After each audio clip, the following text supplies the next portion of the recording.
ராஜபக்ஷ குடும்பத்தின் மற்றும் ஒரு பெரும்புள்ளியை குறிவைத்துள்ள அனுர.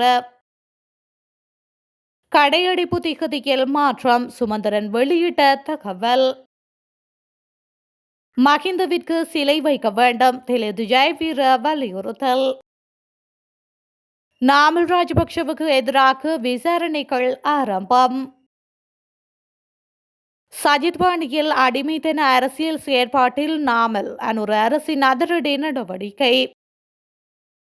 2019 உயிர்த்த ஞாயிறு தாக்குதல்களின் உண்மையான குற்றவாளிகளை பாதுகாக்க முயற்சி, நலித ஜெயதிச குற்றச்சாட்டு. மன்னார் காற்றாலை அமைப்பு விவகாரம், ஜனாதிபதியுடன் இன்றும் முக்கிய சந்திப்பு.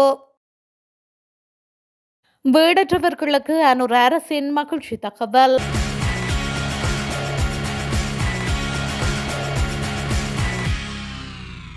தமிழர் தாயகமான வடக்கு கிழக்கில் அளவுக்கு மீறிய ராணுவ பிரசன்னத்தை ஆட்சேபித்தும் முத்தையன்கட்டு குளத்தில் தமிழ் இளைஞர் ஒருவர் ராணுவ அடாவடி தளத்தில் உயிரிழந்தமையை கண்டித்தும் இலங்கை தமிழரசு கட்சி நடாத்துவதாக அறிவித்துள்ள கடையடைப்பு எதிர்வரும் 15ஆம் திகதி வெள்ளிக்கிழமை நடைபெறாது என்றும் அடுத்த திங்கட்கிழமை 18ஆம் திகதியே நடைபெறும் என்றும் அறிவிக்கப்பட்டுள்ளது.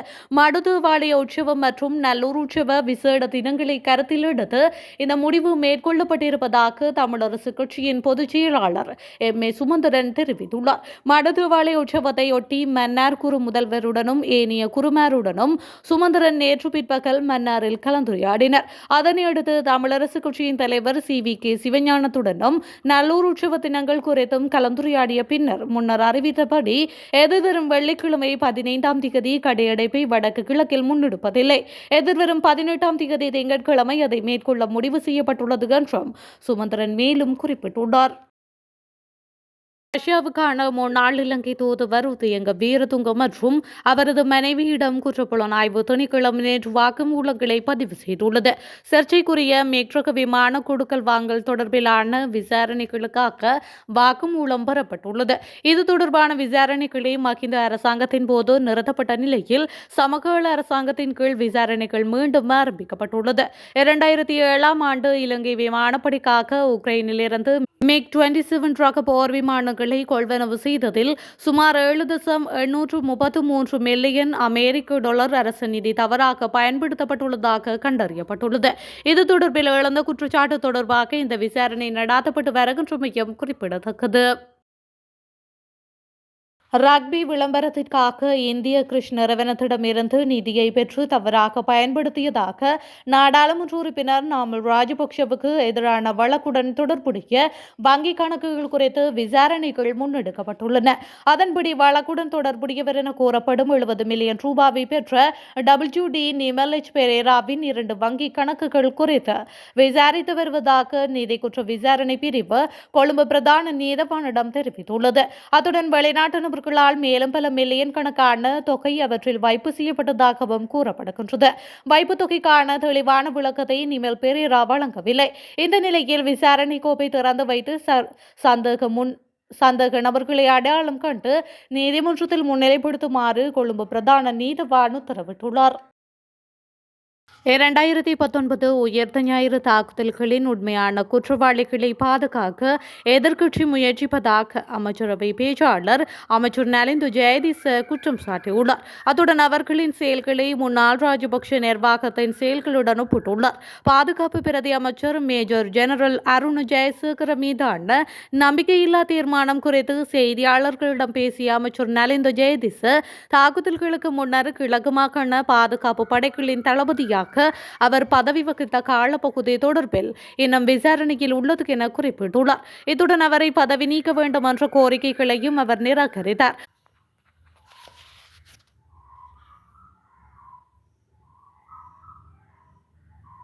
முந்தைய நாடாளுமன்ற அல்லது ஜனாதிபதி ஆணைக்குழு விசாரணைகளின் போது அருண் ஜெயசேகரவின் பெயர் எழுப்பப்படவில்லை. எதிர்க்கட்சியின் கோரிக்கைகளின் மீது அரசாங்கம் நடவடிக்கை எடுக்காது. உண்மையான சூத்திரதாரி பக்கத்திலிருந்து கவனத்தை திசை திருப்பும் முயற்சியாக எதிர்க்கட்சியின் திடீர் ஆர்வம் இருப்பதாக அவர் குற்றம் சாட்டியுள்ளார். தாக்குதல்கள் குறித்து முன்கூட்டியே உளவுத்துறை தகவல்கள் இருந்த போதிலும் செயல்பட தவறியவர்களே குற்றப்புலனாய்வு திணைக்கள விசாரணைகள் குறிவைப்பதாக அவர் மேலும் கூறியுள்ளார். முன்னாள் ஜனாதிபதிகளுக்கான வரப்பிரசாதங்களை ரத்து செய்யும் அரசாங்கத்தின் தீர்மானம் மஹிந்த ராஜபக்ஷவை இலக்காக கொண்டு முன்னெடுக்கப்பட்டுள்ளதாக டேவிட் ஜெயவீர குற்றம் சாட்டியுள்ளார். சர்வஜன அதிகாரம் கட்சியின் ஆதரவாளர்கள் கலந்து கொண்ட நிகழ்வொன்றில் உரையாற்றும் போது அக்கட்சியின் தலைவரும் நாடாளுமன்ற உறுப்பினருமான டேவிட் ஜெயவீர மேற்கண்ட கருத்தை முன்வைத்துள்ளார். அவர் தொடர்ந்தும் கருத்து வெளியிடுகையில், யுத்தத்தை வெற்றி கொண்ட மஹிந்த ராஜபக்ஷவை இழிவுபடுத்துவதும் அவமானப்படுத்துவதுமே இந்த அரசாங்கத்தின் நோக்கமாகும். அதற்காக முன்னாள் ஜனாதிபதிகளுக்கான வரப்பிரசாதங்களை ரத்து செய்யும் தீர்மானத்தை முன்னெடுத்துள்ளார்கள். ராஜபக்ஷ குடும்பத்தின் பேராசை குறித்து நான் பல தடவைகள் விமர்சித்துள்ளார். ஆனாலும் மஹிந்த ராஜபக்ஷ என்பவர் சிலை வைத்து கொண்டாடப்பட வேண்டிய, கௌரவிக்கப்பட வேண்டிய ஒரு வீரர். அரசாங்கம் உங்களது வீரனை வெளியில் போட போகின்றோம் என்று தொடர்ச்சியாக அவரை அவமானப்படுத்தும் செயற்பாடுகளில் ஈடுபடுகின்றது. முன்னாள் ஜனாதிபதிகளின் வரப்பிரசாதங்களை ரத்து செய்வதன் மூலம் எவ்வளவு தொகையை மிச்சப்படுத்த முடியும் என்ற கணக்கு விவரங்களை பகிரங்கப்படுத்த அரசாங்கம் தயாரா? அது தொடர்பான உண்மை தகவல்களை வெளியிடுவார்களா என்று டேவிட் ஜெயவீர மேலும் கேள்வி எழுப்பியுள்ளார். அனுர அரசு கொழும்பில் 780 கோடி ரூபாய் செலவில் 730 புதிய வீடுகள் கட்ட திட்டமிட்டுள்ளது. இந்த திட்டத்தை செயல்படுத்த தேவையான நிதி 2026 முதல் 2028 ஆண்டு வரை ஒதுக்கப்படும் என்றும் தெரிவிக்கப்பட்டுள்ளது. எதிர்க்கட்சித் தலைவர் சஜித் பிரேமதாச தனது கட்சி உறுப்பினர்களிடம் கடைபிடிக்கும் அதே நடைமுறையை நாடாளுமன்ற உறுப்பினர் நாமல் ராஜபக்ஷவும் பின்பற்றுவதாக தகவல் வெளியாகியுள்ளது. சமீபத்தில் நாமல் ராஜபக்ஷ வெளியிட்ட அறிக்கை மூலம் இந்த விடயம் தெரிய வந்துள்ளது. தனது ஆதரவாளர்களை நிலையாக வைத்துக் கொள்வதற்காக நாடாளுமன்ற உறுப்பினர் கடிதங்களை தொடர்ந்தும் வழங்க வேண்டும் என அவர் குறிப்பிட்டுள்ளார்.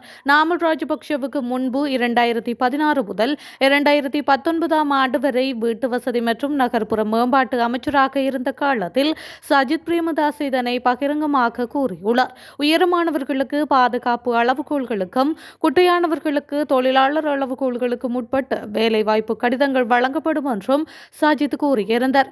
எனினும் நாமல் ராஜபக்ஷவும் அவரது குழுவும் இதை பகிரங்கமாக அறிவிக்கவில்லை. ஆனால் பல்கலைக்கழக சேர்க்கை வரை உறுப்பினர் கடிதங்களை வழங்கி தங்களது நெருக்கமான ஆதரவாளர்களை ஒரு வகையான அரசியல் அடிமைத்தனத்திலேயே வைத்துள்ளனர் என குற்றம் சுமத்தப்பட்டுள்ளது. அரசியல்வாதிகளின் சட்டவிரோத தலையீட்டால் உருவாக்கப்பட்ட அநீதியை அகற்றும் முயற்சியில் தற்போதைய அரசாங்கம் இந்த நடைமுறையை முடிவுக்கு கொண்டு வந்துள்ளது. மேலும் நாமல் ராஜபக்ஷ அதன் நேர்மையான நடவடிக்கைக்கு எதிராக வெளிப்படையாக அறிக்கைகளை வெளியிடும் அளவுக்கு மாறியுள்ளார் என குற்றம் சுமத்தப்பட்டுள்ளது. மன்னார் காற்றாலை அமைப்பு விவகாரம் பெரும் சர்ச்சைக்குரிய விடயமாக தற்போது மாறியுள்ளது. இந்த விடயம் தொடர்பில் ஆராய்ந்து முடிவெடுப்பதற்காக சம்பந்தப்பட்ட தரப்புகள் இன்று பிற்பகல் 3:30 மணிக்கு ஜனாதிபதி செயலகத்தில் ஜனாதிபதி அனுரகுமார திசாநாயக்கவை சந்தித்து பேச உள்ளனர். போராட்டம் நடாத்தும் பொது அமைப்புகளின் 5 பிரதிநிதிகள், வன்னி மாவட்ட நாடாளுமன்ற உறுப்பினர்கள், அரசு அதிபர், பிரதேச செயலாளர் போன்றோர் இந்த கூட்டத்தில் பங்கு பெற்றுள்ளனர். ஜனாதிபதி தேர்தலுக்கு முன்னர் மன்னாருக்கு பிரச்சாரத்துக்காக வந்த அனுரகுமார திசாநாயக்க மன்னாரில் அந்த பிரதேச மக்களின் அனுமதியும் இணக்கமும் இல்லாமல் இத்தகைய திட்டங்கள் முன்னெடுக்கப்பட மாட்டாது என்று வாக்குறுதியளித்திருந்தார் என்பதும் குறிப்பிடத்தக்கது.